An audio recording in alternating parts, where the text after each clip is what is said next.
Sud Radio refait sa déco avec Maison Créative.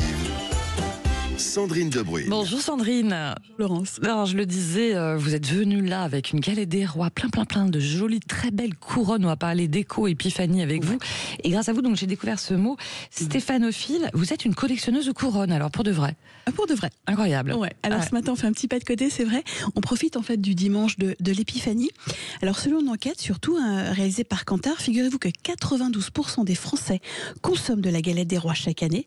Ils s'en consomment donc 23,6 millions de galettes entre fin décembre et mi-janvier. C'était quand même l'occasion d'en parler un petit peu.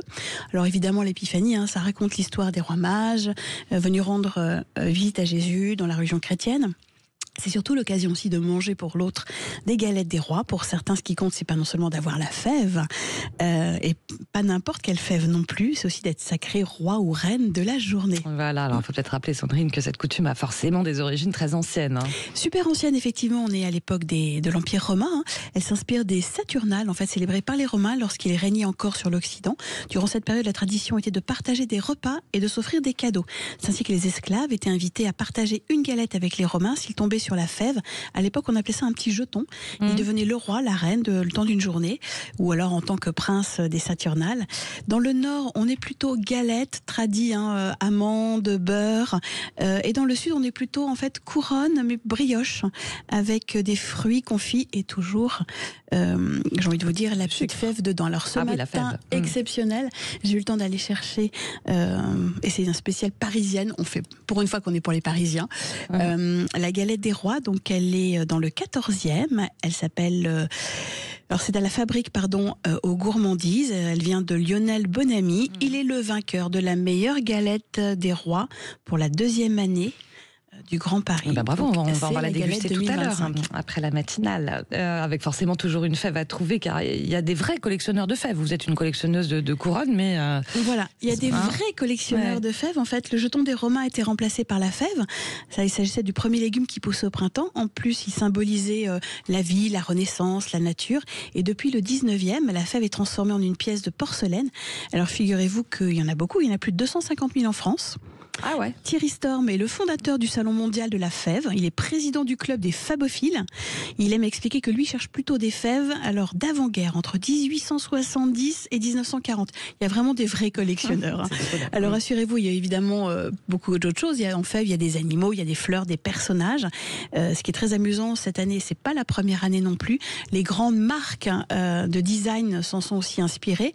On a même les couturiers. Dior a plutôt des fèves qui vont être peintes à la main. On a aussi, très amusant, les hôteliers qui se sont amusés, par exemple, si on prend le groupe Barrière, ils se sont amusés à cacher des fèves dans leurs galettes. Et si vous trouvez en fait une fève argentée, vous aurez le droit d'assister à la prestigieuse cérémonie des Césars, au film britannique à Dinard, ou alors un autre festival qui est à la Baule. En fait, chacun s'empare un petit peu de cette fève comme un cadeau à offrir. C'est ça. C'est assez amusant. Vraiment, le rush de la galette est là. Il y a une seule galette en France où il n'y a pas de fève. Alors, savez-vous laquelle? Allez. Oui. L'Élysée. Bah oui, l'Élysée. Le président ne doit pas être un roi normalement. Évidemment, c'est l'idée. Pas de fèves, juste une couronne peut-être. C'est ça. La couronne, alors des couronnes, il y en a quand même beaucoup, des couronnes à fleurs. Enfin vous là, elles sont superbes ces couronnes. Il y en a beaucoup en fait. De la couronne à fleurs justement traditionnelle, qui était plutôt fleurs de lys, dorées, argentées de nos grands-parents. Maintenant, il y a d'innombrables motifs, souvent très colorés, très personnalisés. C'est pourquoi de plus en plus de fabophiles deviennent aussi ce qu'on appelle des régicoronaristes. Alors eux, ils collectionnent vraiment les couronnes juste des galettes des rois. C'est, vous savez, celles qui sont un petit peu en papier, qui sont colorées, qui sont dessinées, qui sont personnalisées. Et il y a une autre façon de collectionner aussi les couronnes. Comme vous le disiez tout à l'heure, stéphanophile, ça vient du grec stéphané, qui est bandeau, diadème.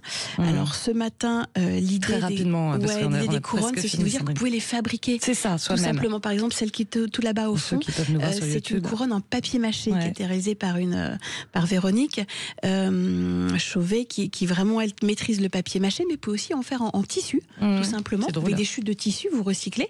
Pour faire en papier peint, vous avez pris un papier peint, vous les gardez, les chutes, vous les décorez, etc. Vous pouvez aussi aller sur de l'autodurcissant, vous savez, cette petite pâte très mignonne qu'on peut rouler tout simplement, faire sécher. Allez, on fait nos couronnes. Faites vos couronnes, grâce à gardez-les, Maison offrez-les. Créative. Merci beaucoup Sandrine et on va se régaler avec vous dans quelques instants. Merci.